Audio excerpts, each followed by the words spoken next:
நம்முடைய அன்றாட உணவுகளில் சேர்க்கப்படக்கூடிய பூண்டு மற்றும் வெங்காயம் இவைகளை பற்றி பல சுவாரஸ்யமான தகவல் இருக்குங்க.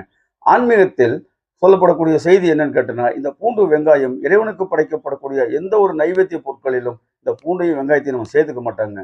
கோவில்களில் வழங்கப்படக்கூடிய பிரசாதங்களில் கூட இந்த பூண்டு வெங்காயம் இருக்காது. என்ன காரணம் கேட்டா, இந்த பூண்டும் வெங்காயமும் தாமச உணவு என்று ஆன்மீகத்தில் சொல்லப்படுகிறது. அதாவது இவைகளை சாப்பிடும் பொழுது கோபம், ஆத்திரம், நம் உணர்வுகளை தூண்டுதல் போன்ற செயல்கள் உருவாவதால் நைவேத்திய பொருட்களில் எந்த ஒரு இடத்திலும் இந்த பூண்டு வெங்காயம் சேர்க்கப்படுவதில்லை. ஏன்னு கேட்டா, இறை வழிபாட்டின் பொழுது நம் சிந்தனை ஒருமுகப்பட வேண்டும் என்பதற்காகத்தான் இந்த பூண்டையும் வெங்காயத்தையும் ஆன்மீக துறையிலிருந்து கொஞ்சம் விலக்கி வச்சிருக்காங்க.